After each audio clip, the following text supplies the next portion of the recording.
Movie के start में हम एक साइंटिस्ट को देखते हैं जो कि एक पपिट बना रहा होता है। पपिट को बनाते हुए वो उसके साथ एक डिस्क भी अटैच कर देता है और उसे लटका देता है। कुछ देर बाद पपिट नीचे गिर जाता है और देखते ही देखते उसमें जान आ जाती है और वो उठ खड़ा होता है। वो देखता है कि जिस साइंटिस्ट ने उसे बनाया है वो तो नीचे गिरा हुआ है और उसमें जान नहीं है, यानी कि वो मर चुका है। अब वो अपनी डिस्क उठाता है जो कि उसकी बॉडी के साथ अटैच थी और बाहर निकलने लगता है। उसकी बैग पर हम नंबर 9 को देखते हैं। जैसे ही ये नंबर 9 पपिट बाहर जाता है तो इसे एक और पपिट दिखता है जो कि सेम उसी की तरह का होता है। वो इसे कहता है कि मैं नंबर 2 पपिट हूँ और इसकी दुनिया काफ़ी ज़्यादा तबाह बर्बाद हो चुकी होती है, यानी डिस्ट्रॉय हो चुकी थी, जैसे किसी ने बहुत बड़ा हमला किया हो और कुछ भी बाकी ना बचा हो। नंबर 2 नंबर 9 पपिट से कहता है कि शुक्र है तुम्हारी डिस्क तुम्हारे पास है। नंबर 2 इससे और भी बातें करता है लेकिन नंबर 9 कुछ बोलता ही नहीं है। तो नंबर 2 कहता है ओह अच्छा, तुम्हें वो डिवाइस नहीं लगी हुई। वो उसकी बॉडी में वो डिवाइस डाल देता है तो वो बोलने लग जाता है। लेकिन तभी वहाँ पर एक रोबोट आ जाता है और इन पर चिल्लाने लगता है। वो एक कैट रोबोट होता है। वो रोबोट कैट नंबर 2 को उसकी डिस्क के साथ ही उठाकर ले जाता है। नंबर 9 बहुत ज़्यादा डरपोक था। वो उसे देखकर फ़ौरन से बेहोश हो जाता है। कुछ देर बाद जब नंबर 9 की आँख खुलती है तो वो ऐसी जगह पर होता है जहाँ पर एक और पपेट जिसका नाम नंबर 5 था उसको ठीक कर रहा होता है। वो इन सभी पपिट को ठीक करने का काम किया करता था। तभी वहाँ पर नंबर 1 पपिट आ जाता है जो कि इन सब का लीडर होता है। वो आकर नंबर 5 पपिट से कहता है कि तुम्हें बाहर जाने का किसने कहा था? क्या तुम नहीं जानते कि बाहर कितने रोबोट्स हैं और हमारी जान को कितना खतरा है? तो नंबर 5 कहता है कि हमें अब नंबर 2 की जान बचानी होगी जिसे वो कैट रोबोट ले गया है। तो नंबर 1 कहता है कि अच्छा ठीक है, चलो ये मामला भी देख लेते हैं।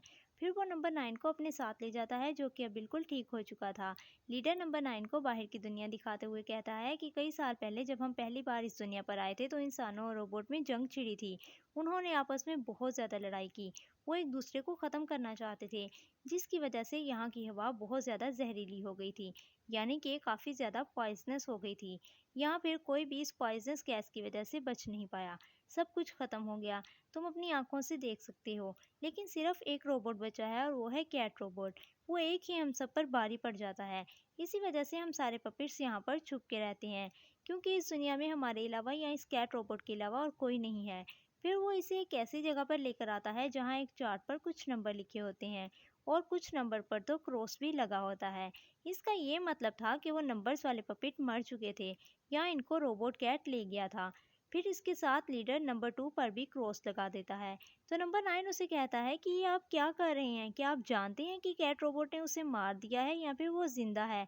आप लोग तो हार मान के बैठ गए हैं। हमें इसे बचाना होगा। हम ऐसे ही उसे मरा हुआ कंसीडर नहीं कर सकते। इसके बाद नंबर 9 और नंबर 5 ये प्लान बनाते हैं कि वो कैट रोबोट की जगह पर जाएंगे और वहाँ पर जाकर देखेंगे कि नंबर 2 किस हालत में है। वो लोग ऐसा ही करते हैं और वहाँ चले जाते हैं जहाँ पर वो एक केज में नंबर 2 को बंद पाते हैं। वो अभी तक जिंदा था।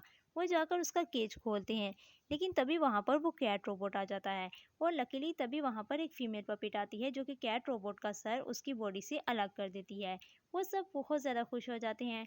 फिर पपिट नंबर 9 वहाँ पर एक डिस्क को देखता है और उसके सामने एक मशीन होती है जिसमें ऐसी जगह बनी हुई थी जहाँ पर वो डिस्क लग सकती थी, यानी इन दोनों के स्ट्रक्चर्स आपस में मिल रहे थे। नंबर 9 को शायद कुछ क्यूरियोसिटी होती है, वो इस डिस्क को इस मशीन में फिट कर देता है।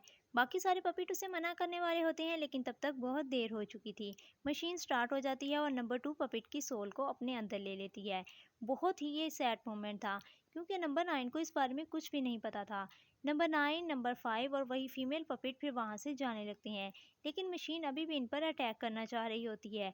वो इनके पीछे लग जाती है। इसी मशीन ने अपना ही एक रेप्लिका बना लिया था जो कि उड़ भी सकता था। अब ये तीनों भागते हुए एक लाइब्रेरी में पहुंच जाते हैं जहां पर इनको ट्विन पपेट मिलते हैं।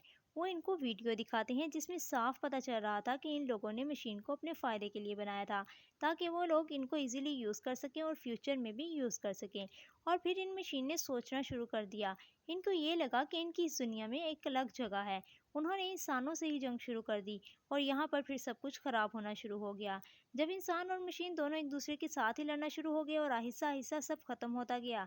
अब वहाँ पर नंबर 9 एक ड्राइंग ड्रा करता है, तो सब हैरान हो जाते हैं कि इस तरह की ड्राइंग तो हमारा एक साथी भी ड्रॉ किया करता था। ज़रूर इस ड्राइंग के पीछे कोई ना कोई सीक्रेट है।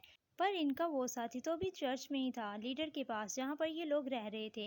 ये सब डर जाते हैं कि नहीं, अब हम वहाँ पर नहीं जा सकते। लीडर हम पर गुस्सा होगा कि हम चर्च से बाहर क्यों गए। क्योंकि ये वहाँ का रूल था कि सब पपेट वहीं चर्च में छुप कर रहते थे। लीडर इनको बाहर जाने से मना जो करता था, लेकिन नंबर 9 इनको समझाता है कि कुछ नहीं होता, वो हमें थोड़ी देर के लिए ही डांटेगा, लेकिन हमें इस ड्राइंग के बारे में पता चल सकता है। फिर वो सब मिलकर चर्च में जाते हैं। लीडर इन पर बहुत गुस्सा होता है, और उसने होना भी था, पर सब आगे से कुछ नहीं बोलते।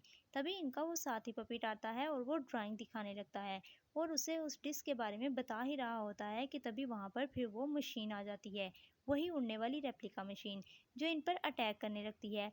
सब मिलकर उसे मार तो देते हैं, लेकिन इनके अपने चर्च में भी आग लग जाती है। सब बहुत दुखी हो जाते हैं और इनके पास सोचने का भी टाइम नहीं था। अब जान बचाने के लिए कहीं ना कहीं जाना तो था, इसलिए वो ट्विन पपिट की लाइब्रेरी में आ जाते हैं। वहाँ पर वो पपिट दोबारा से ड्राइंग की बातें करने लग जाता है। वो लीडर इसे चुप करवाकर कहता है कि तुम बहुत फजूल बोलते हो।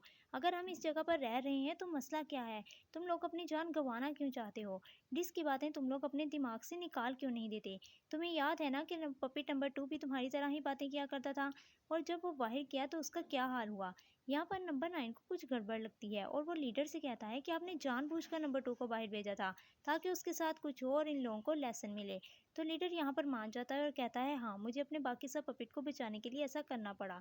ये सुनकर इस फीमेल पपिट को बहुत गुस्सा आता है, तो वो अपना नाइफ लीडर की गर्दन पर रख देती है। नंबर 9 उसे कहता है कि छोड़ दो, ये हमारी बात कभी नहीं समझने वाला, तो हम भी इसकी कोई बात नहीं सुनेंगे, हम वहाँ पर जाकर ही रहेंगे।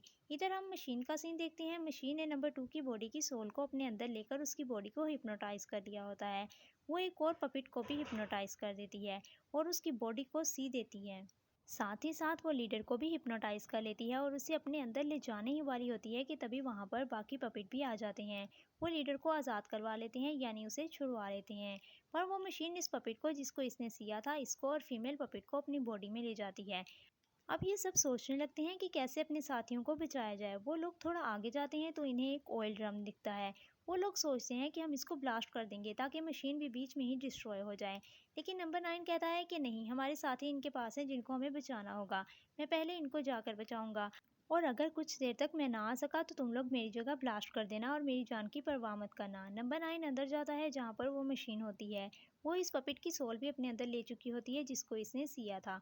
और अब बारी थी फीमेल पपिट की, लेकिन नंबर 9 उसे फ्री करवा लेता है।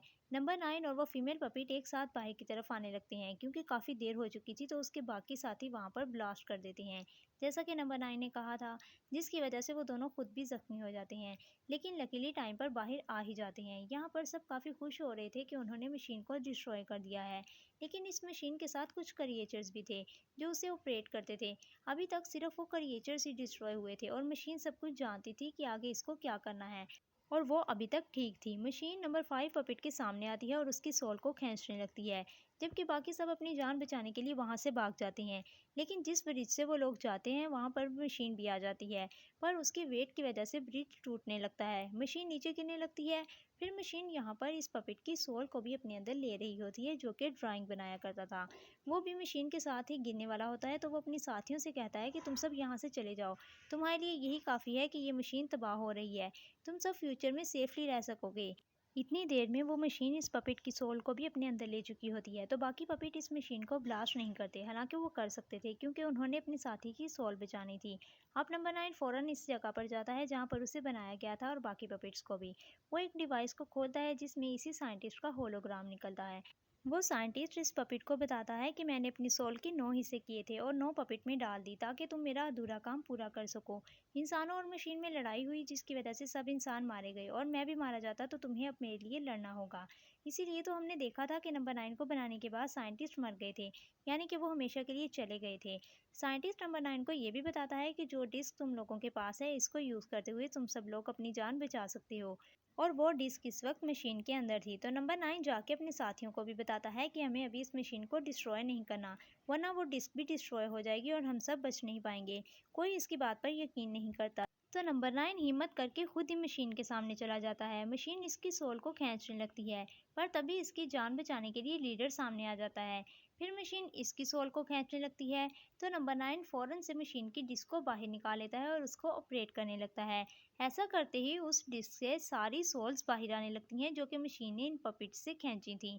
सब सोल्स एक साथ इकट्ठी होती हैं और आसमान में चली जाती हैं।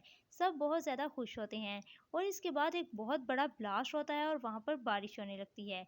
और यहाँ पर हम ऑब्जर्व करते हैं कि बारिश के हर कतरे में जान होती है। एक ग्रीन एनर्जी दिखाई देती है कि ये बारिश का कतरा जहाँ जहाँ गिरेगा वहाँ पर एक सोल जनरेट होगी और उस दुनिया भर की फिर सोल सारी वापस आ जाएंगी। और इसके साथ ही ये मूवी यहाँ पर एंड होती है। Thank you for watching.